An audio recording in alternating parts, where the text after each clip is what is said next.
السلام عليكم ورحمة الله وبركاته، أهلًا بيكم معايا من جديد في قناتي سالي سكتشات. النهارده بقى هنعمل الفول المدمس، الفول الهايل ده في البيت بكل بجد احترافية وتقدري تعمليه في أي وقت، حاجة بجد عبارة عن زبدة، وبجد أحلى كتير من برّه وأوفر كتير مليون مرّة من برّه. وتعالوا معايا نشوف مكوناتي، وقبل ما أبدأ المكونات ما تنسوش اللايك والشير وسبسكرايب، وكمان تفعلوا زر الجرس عشان يوصلكم مني كل جديد. وبجد وصفة بسيطة جدا ومش هتشتروه تاني من بره. احتجت في وصفتي كيلو من الفول الجاف أو الفول اليابس أو فول التدميس، تقدروا تسألوا عنه وهتلاقوه موجود في محلات العطارة أو العلافة. نبدأ إن احنا ناخد كيلو الفول ونحطه في بولة فاضية أو طبق كبير موجود عندنا. الفول محتاجش إنه يتنقى في بعض مناطق، أو تقدروا إن انتوا لما تشتروه تبصوا فيه كده وتشوفوه إذا محتاج إن هو يتنقى من الفولات اللي بتكون مش كويسة.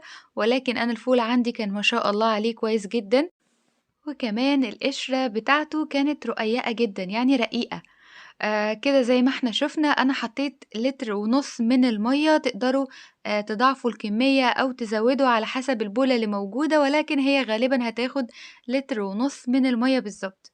وبعد ليلة كاملة بعد ما نقعت الفول وغسلته وصفّيته من المَيّة شوية، بدأت إن أنا أحطّه في حلة كبيرة، الحلة دي مقاس 36، وبدأت أحُط عليه المَيّة لحد ما غطّيته مش إنه يتغطّى الفول، بالعكس أنا غطّيت الحلة كلّها مَيّة، لإنه هنحتاج المَيّة دي كتير جدًا، وهنحتاج عليها مَيّة وهو بيستوي، بياخد ساعات من الوقت. ولكن الموضوع بتاع نقع الفول ليلة كاملة، عايزة أقول لكم بيوفّر وقت كتير جدًا في عمايل الفول.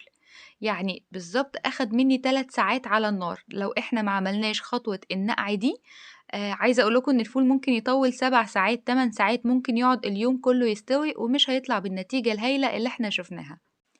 تعالوا بقى أقول لكم على التريكات بتاعة تدميس الفول اللي هتخلّيه بجد زبدة والطعم جنان. أنا أخدت نُص كوباية من الرز، لو الرز نضيف وعارفين مصدره والدنيا تمام، تقدروا تحطّوا نُص كوباية من غير ما تغسلوه، وكمان نفس الشيء العدس لمّا يكون النوع بتاعه نضيف جدًا. فأخدت نُص كوباية من الرز، وكمان نُص كوباية من العدس الأصفر. وكمان 3 طماطمات كده وسط، هنبدأ إن إحنا نقطّعهم على 4 ونحطّهم على المَيّة والفول. بُصّوا إزاي المَيّة لآخر الحلة، عايزة أقول لكم ما تقلقوش مش هيفور، ولكن هاقول لكم هنعمل إيه. آدي ال3 طماطمات هاحطّهم، لو عندكم طماطم كبيرة نقدر نحط 2 بس، لو صغيّرة ممكن نحط 4. زي ما إحنا شايفين كده أنا حطيت الطماطم جوّه المَيّة والفول والعدس والرز، وهنسيبهم على النار بالضبط 10 دقايق، هيبدأ الفول يغلي كويس جدًا معايا، وبعد كده هاوطّي عليه النار واسيبه. عايزة النار تكون زي الشمعة، يعني بالمختصر تقدروا تقولوا أصغر شُعلة من شُعلات البوتاجاز عندكم تقدروا تحطوها وتخلّوها على الواطي جدًا. ده شكل الفول في نُص الوقت بالضبط بعد ساعتين من التسوية، هو ده شكله ولكن محتاج وقت أطول. وزي ما إحنا شايفين منسوب المَيّة بدأ يقِل، أنا احتاجت هنا حوالي تقريبًا كوبايتين من المَيّة، والمَيّة دي كانت ساخنة جدًا. لو حطينا المَيّة باردة، عايزة أقول لكم الفول مش هيبقى زي الزبدة، وكمان القشر بتاعه هيبدأ إن هو يجلد وما يبقاش كويس. فزي ما اتفقنا لازم الفول يمُر بخطوة النقع علشان يساعدنا في التسوية بكل سهولة وما ياخدش وقت كبير على النار. وادي بقى الفول بتاعي بالضبط بعد 3، 4 ساعات كده، واتأكدت إن الفول بقى تمام والطماطم دابت مع العدس مع الرز. بُصّوا هتلاقوا المكونات كلّها خلاص اختفت، بجد هايل جدًا، لون الفول رائع. تعالوا إزاي نشوف العظمة اللي إحنا عملناها دي. واو!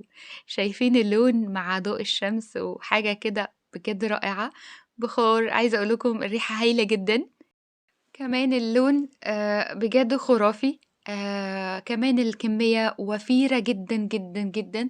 يعني شوفوا بقى كيلو من الفول ده ممكن يعمل قد إيه لو هنشتريه من برّه، بجد هيكون غالي جدًا، خاصةً إنه حاجة كمان يعني في البيت مصدرها معروف.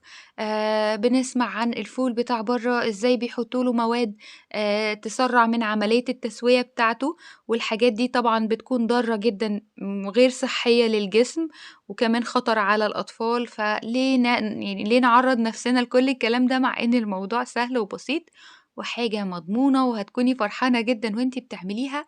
وزي ما إحنا شايفين إزاي الفول طالع زي الزبدة بجد. وأدي شكل الفول وجماله. وصفة الفول النهاردة من أهم الوصفات المصرية ومن أهم الأطباق على الفطار في السفرة المصرية. بجد رائع جدًا، حاجة واو في منتهى الروعة. مبسوطة جدًا من الوصفة دي، حاجة كده خيال بجد. حاولوا تعملوها لو نفذتوا الوصفة بكل تفاصيلها بكل تريكاتها. بجد حاجة احترافية ومش هتشتروه تاني من برّه. وتعالوا بقى نجمّل شوية من الفول اللي مش محتاج إنه يتجمّل أساسًا، بس حبيت أحط رشة الزيت دي بجد عامل زي الزبدة مش محتاج أي حاجة. تقدروا تحطوا الإضافات اللي أنتم عايزينها بقى، طحينة، ليمون، كمون، أي حاجة حابين تحطوها في الفول بقى. اللي قدّامي ده ما فيش أي مشكلة، ولكن حبيت أحط شوية الزيت دول كنوع من التلميع، والله مش محتاج يتلمّع. وهي دي كانت وصفتي النهاردة، وصفة سهلة وبسيطة. أتمنى يا رب تعجبكم. ولو الوصفة عجبتكم ما تنسوش اللايك والشير وسبسكرايب، وكمان تفعلوا زر الجرس عشان يوصلكم مني كل جديد. ولو في أي وصفة حابين تعرفوها ابعتولي على تعليقات اليوتيوب وحرد عليكم بفيديو للوصفة. ولمزيد من الوصفات تابعوني على قناتي سالي's كيتشن. وبالهنا والشفا. باي باي.